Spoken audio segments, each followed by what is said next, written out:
In this video, I will show you how to create a new Rails application without having Ruby or the Rails gem already installed on your computer. We'll configure it so that we can code, test, and run our application all from inside of a Docker container. To get started, we need a containerization environment to run our Docker containers in, and I'm going to use OrbStack. You can find out more about it at orbstack.dev. Go ahead and click the Git OrbStack button and then download the version that's appropriate for your machine. Once you have that installed, go ahead and start it up.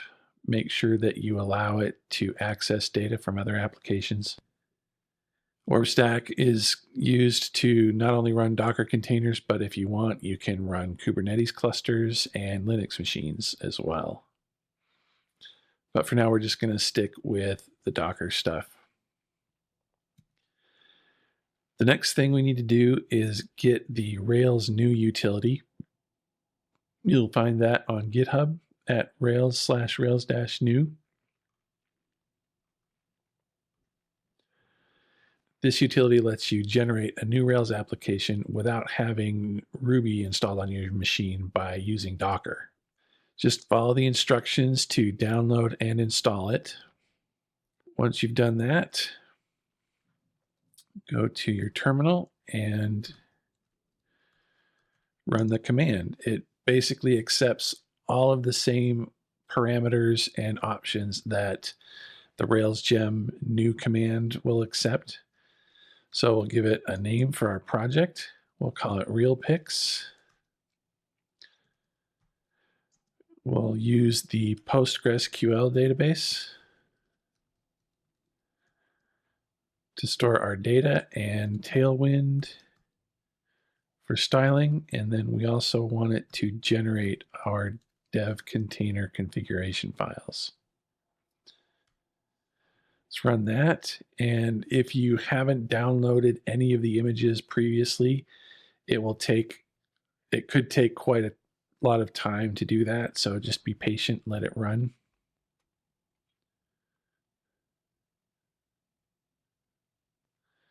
And once it's done generating our Rails application files, we can open it in our code editor.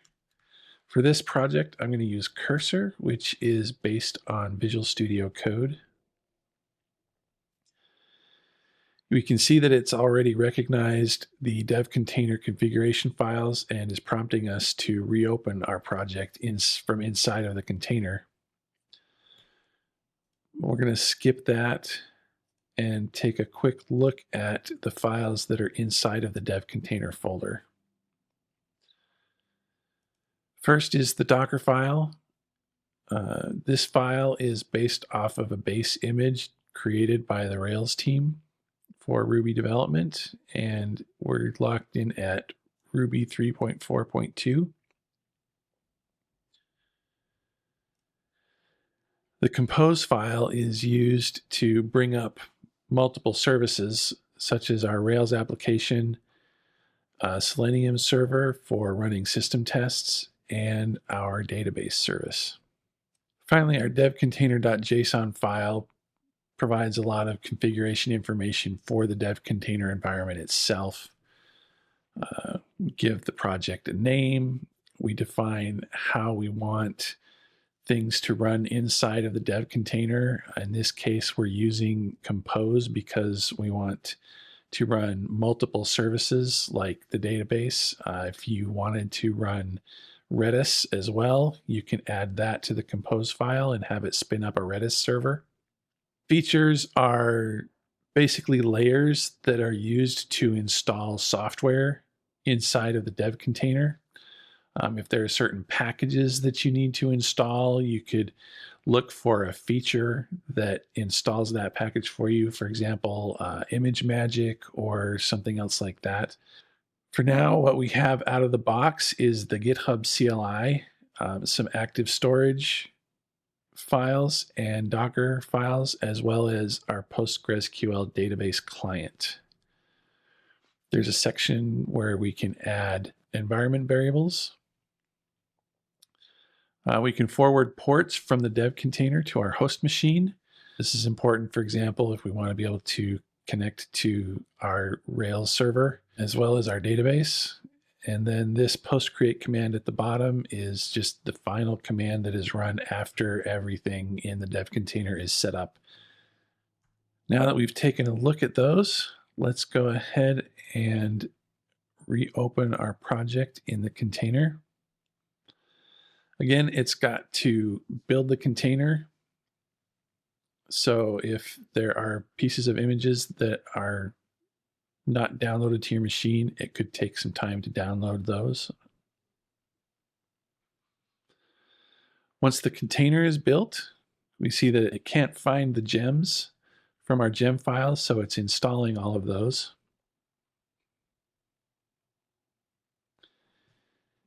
And once that's done, we can open up a terminal that is running inside of our dev container and fire up our development server.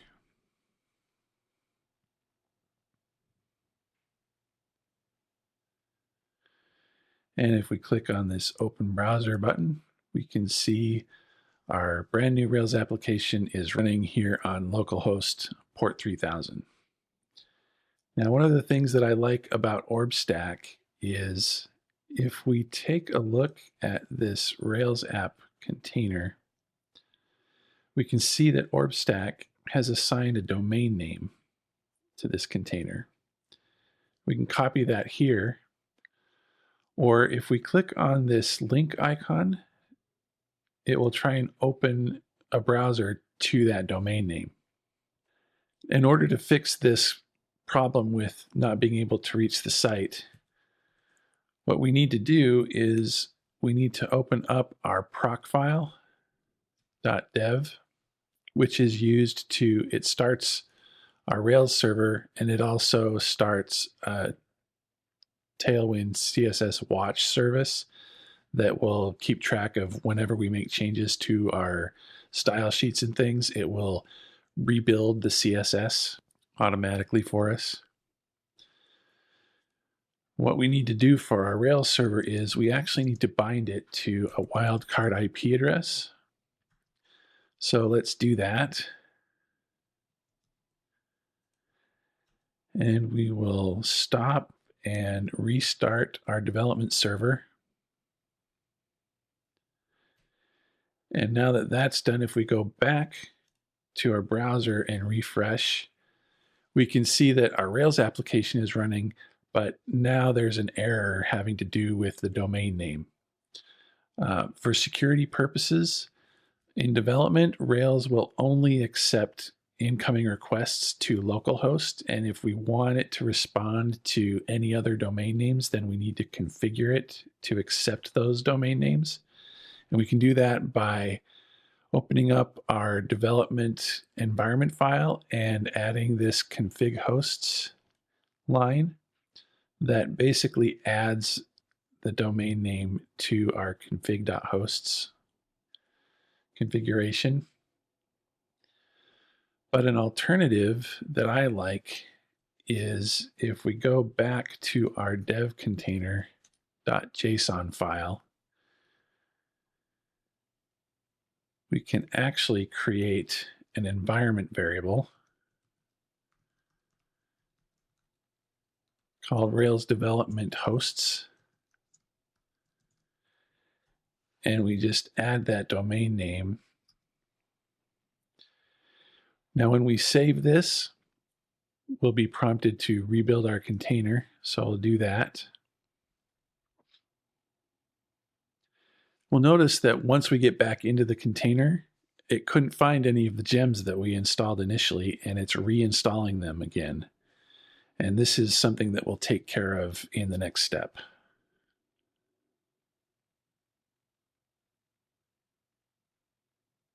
Okay, now that that's done, we can spin up our development server again, and Rails should pick up on that environment variable. And now when we refresh the page, we should see that our Rails application is up and running again.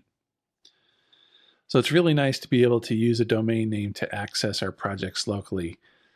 But on top of that, OrbStack has actually created an SSL certificate. And we can see that we're actually running on an HTTPS request. Now that that's taken care of, we can go back here, and in order to resolve the issue with our not having to reinstall our gems every single time that we start our dev container, what we can do to fix that is if we go into our compose.yaml file, under our Rails app service, we look for the volume section. We want to mount a new named volume. I'm going to call this RBENV. And that's the name of the volume that's going to be stored on our host machine. And we want to mount that to a location inside of our container. And that's going to be home/vscode/.rbenv. And then we want to make sure that that is cached. All the cached means is that when it comes to synchronizing files between the container and our host machine, cached will always prioritize changes in the container first. So if you make a change inside of the container and you save it, you'll see that change inside of the container before you see that change show up on your host machine. And it's just a good setting to set, especially when you are developing from inside of the container. So why this location? One of the reasons why is because if we take a look at information on one of our gems, especially gems like we'll do gem info Ruby LSP. If we look, we can see that the gem's actually installed in this location. So why not just mount that path?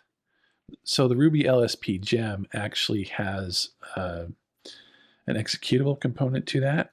So if we look at where that is, Ruby LSP, we can see that that is in a different location than where the gem is installed. And the common root between those two locations is /home/vscode/.rbenv. So that's why we want to mount it to this location. And since we've named this volume mount here, we need to go down to the volume section at the bottom and add our new volume there as well. Now I'm going to save this, and the next time we restart our container, that volume will get mounted so that when the gems get installed, they'll be persisted between dev container sessions, so we can stop the dev container and restart it, and we won't have to reinstall those gems every single time. The next thing we can do is take a look at some of the extensions. If you click the extensions tab here, you'll see that there are two different sections for extensions. One is local, and these are extensions that are installed locally on the host machine and are individual to each developer. You can see that I have an icon theme and a color scheme set up that I like. This next section is for extensions that are running inside of the container. Most notably, the Ruby LSP extension. Since we're using Tailwind in this project, I want to install this Tailwind extension. Now, if I click this install button, it will install the extension locally. But if I want to install it for anyone who would use this project and open it up in a dev container or in a GitHub code space, for example, we can click on this gear icon and select add to devcontainer.json. It'll want to rebuild because we've made a change to the devcontainer.json file, but I want to take a quick look at it, and we can see that it generated this customization section and added some information for VS Code. Specifically, it added this extension to the extensions array. Now, if you wanted to add other extensions for the project to run inside of the dev container, make it easy for everyone to have access to those things, you can add those here. But I actually want to take this section and move it up here just to keep things organized and clean up these commas and then save that. Now we can rebuild our container.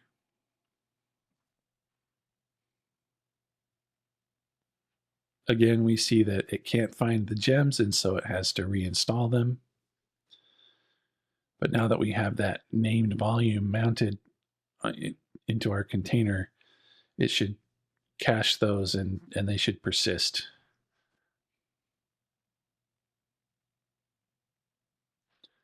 Okay, that's done. And if we again go to our extensions tab, we can see now that the Tailwind extension is installed inside of our container. To prove that our gems are cached, first I'm going to run bin dev to get Foreman installed. And once that is done, we'll just trigger another rebuild, and we should see things go a lot faster.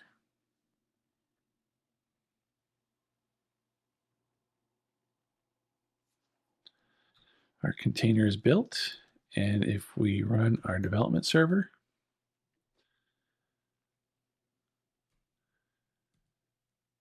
it worked without having to install any gems.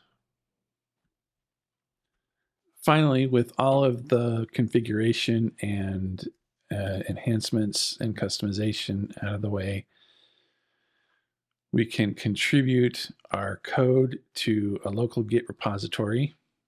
I am using 1Password configured to sign my Git commits with an SSH key. And unfortunately, that doesn't work from inside of the container. So I'm going to use Tower to manage all of my Git operations from my host machine. So I'm going to add real pics and stage all of our files. Create a new Rails application is our commit message. And I will commit that and sign it. And now that that's done, we need to create a GitHub repository and push our local Git repo up into GitHub. And to do that, I'm going to clear our terminal and expand the terminal view. We're going to use the GitHub command line client. Before we do anything, the first thing we need to do is authenticate. So we're going to type auth login. And I'm going to authenticate with github.com via HTTPS. And I want to use my Git credentials. So I'll accept that. And I'm just going to log in with the browser. So I just have to copy this code, hit the return key, it'll open the browser, and I can paste in this code and authorize, and we are all set. If we go back to our terminal, we can see that we're now authenticated, and we can create our repository. And the command for that is gh repo create. And if we add -- help We can take a quick look at all of the options that are available. Again, I'm going to clear this and we'll run gh repo create, and we'll enter an interactive mode, and it'll just prompt us for all of the information necessary to create the repository and configure our local Git repository to use GitHub as a remote. So we're going to say we're going to push an existing local repo to GitHub. It's in our current directory, and we'll accept the default name and owner. Give it a description. So Real Picks is a game where you can compete with friends to predict how movies will perform at the box office.